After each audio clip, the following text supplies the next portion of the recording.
est-ce que pour autant, parce que Dieu nous protège, parce que Dieu nous garde, que nous n'allons pas respecter les mesures sécuritaires? Est-ce que parce que Dieu nous garde, parce que Dieu nous protège, que nous allons continuer à nous saluer et mettre les mains sur nos bouches? Est-ce que parce que Dieu nous protège, que quelqu'un va tousser à côté de moi et je vais lui dire tousse encore? Est-ce que parce que Dieu nous protège, que quelqu'un sera enrhumé à côté de moi et plein de fièvre, que je veux lui dire ça ne fait rien? Non. L'équilibre. Je n'ai pas peur de la mort. Je n'ai pas peur de la maladie, mais je ne dois pas tenter Dieu. La Bible dit que vous boirez des breuvages mortels et vous ne mourrez point. Mais est-ce que pour autant tu vas prendre le poison? Si par mes gardes on t'empoisonne, Dieu te protège. Mais si tu sais que le plat est empoisonné, tu ne le prends pas. C'est pourquoi nous devons, malgré que nous sommes des chrétiens, respecter les mesures sécuritaires. On ne se salue plus avec les mains. Amen. Nous devons, malgré que nous sommes des chrétiens et que nous n'avons pas peur, nous ne devons pas tenter Dieu. Amen. Nous devons. Alors nous ne devons pas nous moquer de ces églises. Nous entendons en Europe, elles ont fermé. Ah, le pasteur n'a pas la foi. Le pasteur n'a pas la foi. Le pasteur n'a pas la foi. En Europe, il y a des gens qui ont été contaminés à l'église. Il y a des prédicateurs qui ont été contaminés. Il y a des familles de pasteurs qui ont été contaminées. Ce n'est pas parce que tu es chrétien que tu es fou. Amen. Ce n'est pas parce que tu es chrétien que tu sais qu'à l'école, il y a des enfants malades. Toi aussi, tu envoies tes enfants. Ce n'est pas parce que tu es chrétien que tu es médecin que tu ne vas pas porter le cache-nez. Ce n'est pas parce que tu es chrétien que tu ne vas pas laver les mains. Ce n'est pas parce que tu es chrétien que tu ne vas pas veiller sur ta santé. Sinon, il ne faut pas manger. Dieu va te nourrir. Il ne faut pas te laver. Dieu va te laver. Amen. Alors mes frères, ne tombons pas dans la folie. Ayons la foi. Amen. Même Jésus, quand on voulait le tuer avant le temps, il fuyait. Jésus fuyait la mort quand ce n'était pas le temps de mourir. Il n'a pas dit, je suis le crucifié, tuez-moi. Non, quand il était bébé, il a fui la mort. On l'a amené en Égypte. Chaque fois qu'on voulait le tuer avant le temps de Dieu, Jésus évitait, il fuyait.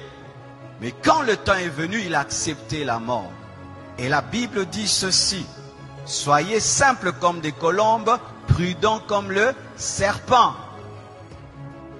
Donc si demain on nous dit qu'il faut respecter un maître, tu respectes un maître. Amen. Si demain on dit, eh ben maintenant il y a des millions de personnes, même au Congo, les églises ferment, on ferme. Fermer l'église, ce n'est pas fermer la foi.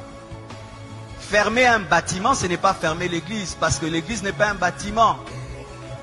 Je vais venir là. Amen.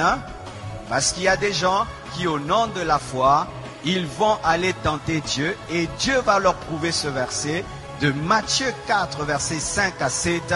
La Bible dit dans Matthieu 4, versets 5 à 7, le diable transporta Jésus dans la ville sainte, le plaça sur le haut du temple et lui dit, si tu es le Fils de Dieu, jette-toi en bas, mets-toi en danger. Si tu es le Fils de Dieu, jette-toi en bas, mets-toi en danger. Dieu te protège, car il est écrit, il donnera des ordres à ses anges à ton sujet, et ils te porteront sur les mains.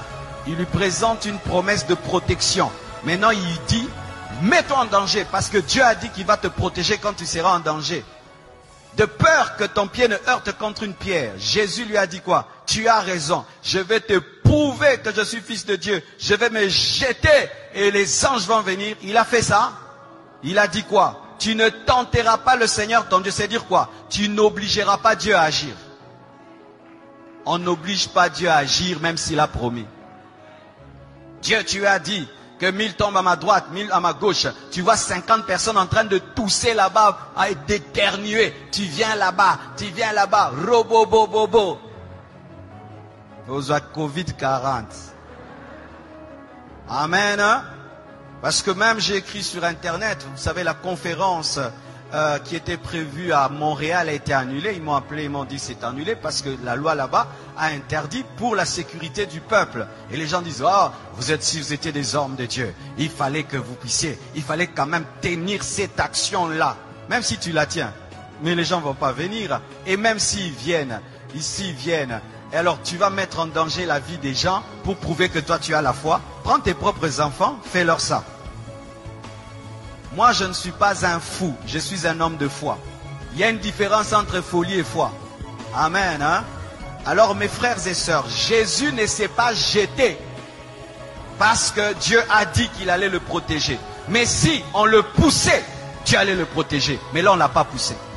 C'est-à-dire, tu te retrouves dans un endroit et tu as mis toutes les mesures, mais tu touches sur un poignet. Et il y avait quelqu'un qui a laissé là le Covid. Toi, tu touches, tu ne savais pas. Et puis tu mets là, Dieu te garde. Mais si Dieu te dit, attention, le poignet est sale, prends vraiment l'alcool, lave. N'aimez pas le sang de Jésus, lave. Le sang de Jésus agit quand tu ne sais pas. Mais quand tu sais, utilise l'intelligence et la connaissance. Vous entendez cet équilibre, hein? Alléluia. Sinon, tu vas aller au ciel avant. Amen.